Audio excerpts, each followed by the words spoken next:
Hi everybody, how y'all doing?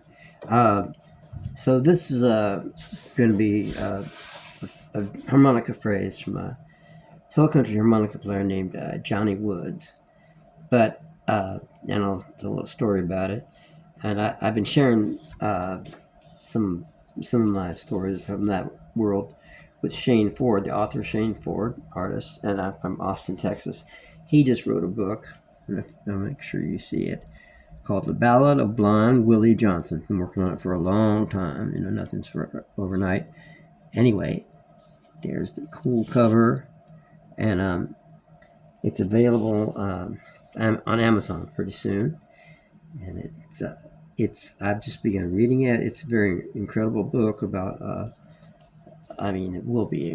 What I read is really cool, and about an incredible artist that unfortunately died because around in Beaumont, Texas, because well, I'll let you read the book, but basically it's because the White Hospital he went to, he was the Reverend, and he played great music, and one of them was on this spaceship, I guess it's called Voyager, in 1977. Dark is the Night, along with some other songs on that spaceship, in case any you know aliens, whatever, find the thing, and they get an idea of what we sound like somewhat down here.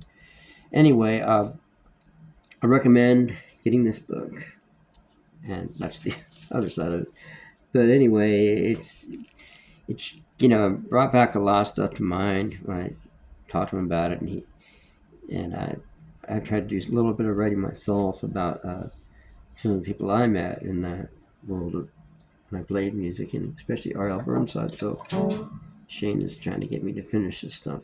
But I thought, meanwhile, I thought I'd share this little story. Johnny Woods was a harmonica player from near where R.L. lived, around Holly Springs, Mississippi. I don't remember exactly where he was living, but around that area within a 50-mile radius, not far from Memphis. And I first met him, and I only really met him one summer of 1982 when I lived with R.L. Burnside and his family. And he was just a great player, and he recorded for, I don't really know, you can find out, but I know he recorded for Swingmaster Records in Groningen, Holland, with RL, and he had his own stuff. He was a really cool guy. He drank a lot, and that kind of messed him up. But anyway, I got to hang out with him that summer, is what my point is. And I picked up some stuff from him, and he just had a really great tone.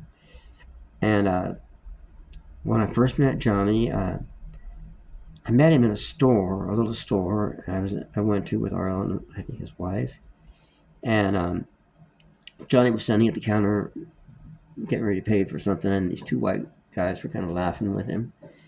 So he had this big piece of ham, some kind of thing from a pig, and then RL introduced him to me and saying, "Oh, he's staying with me, John," and then Johnny offered me some of the ham to take with us. And I guess I don't remember exactly, but I think I started to cut the thing. And he goes, "Well, not that much, boy." And then we went outside. And he chased me, "You can't have all of it," and he's chasing me around the car. So that was my introduction to Johnny Woods. And he's just a very cool guy. Anyway, I when I played with RL, I did this. I did a percussive thing like this, kind of mimicking drum kind of sound to get something going on like that. And I'm just cutting off the air in the 2-3 holes. And then I guess I played this thing, this lick from Johnny that, I found out it came from Johnny Woods when Kenny Brown, the guitar player in RL's trio, in the days when he was working with Fat Possum, RL, and played with Kenny Brown and Cedric Burnside. And I was sitting in with them at the Portland Blues Festival, whatever it's called, maybe the River, I forgot. But anyway, it was 1999, and Kenny said afterwards, "Oh, I really heard Johnny Woods, and you're playing it." And it never really occurred to me, about that. I wish I'd known that, I'd given him credit when I was playing that throughout the years with RL, but he was right, and it's so that's the percussive thing, and you just cut it off, instead of more of a train sound, you cut it off, you tighten it up, and you just cut it off with your tongue and your lips. So again, instead of the open sound like a train, this is aim for a more percussive sound.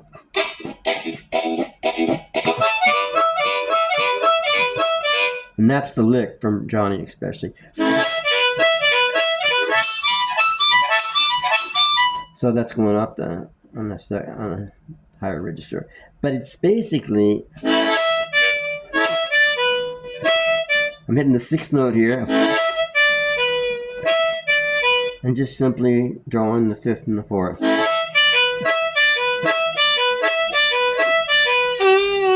And then dropping it down to the third half, bending in the third note, draw a little bit.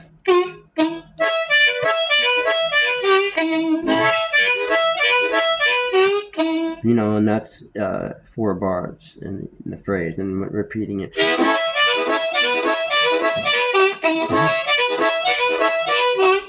And of course, I played other stuff around it, working with Bull, and because he, and I think like many hill country blues players, he mainly played, on the 1. He'd sing them 4, the 5, whatever, but not, I think 90% of the time he did that, as I recall. Anyway, it's a very cool lick, and it's simple, so to speak, to play, to practice. It's fun to practice. So if you practice it in connection with the, or in combination with this percussive thing,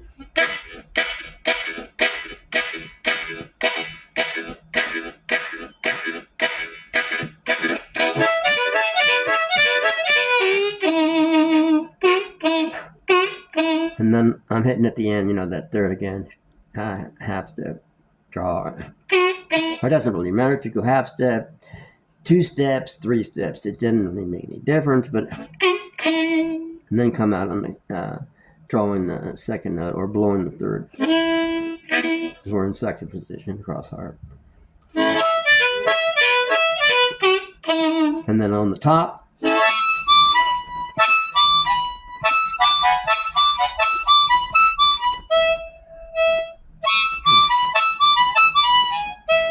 so that's blowing the 9th, drawing the 8th, drawing the 7th.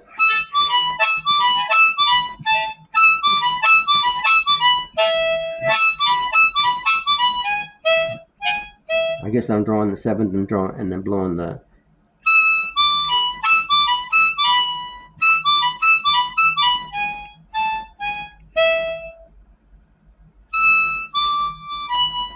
So blow the 9th.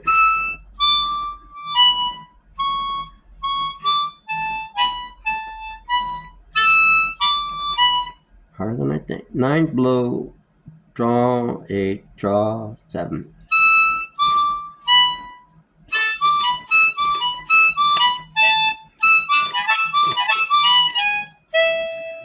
And then draw the next note, the note next to it, and then blow the 6th. But I'm sure you can figure it out if you practice it. Anyway, it's a fun lick, and I hope you all enjoy it. I'll try to do something a little more with it.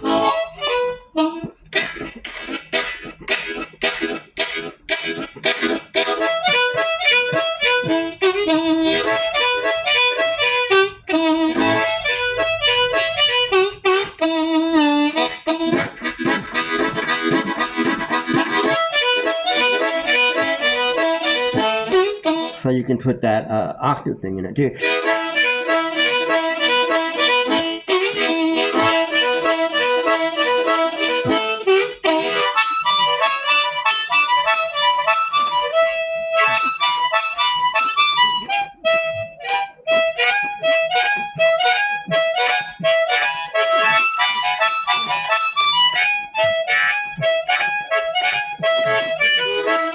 So you can do it on the top and then drop it back down to the middle octave.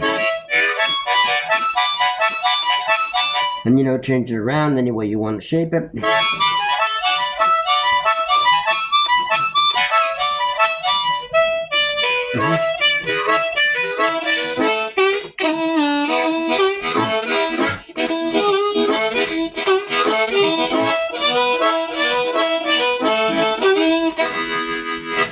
Anyway, have fun with it, and thanks for sticking around if you have this far. If you haven't, well, I don't really care. Okay. Anyway, I don't mean to be a smart ass about things, because I don't even know how to turn this thing off really still. And I've been doing this for a few years and I still have trouble. This is a new phone from last year. Okay. See y'all later.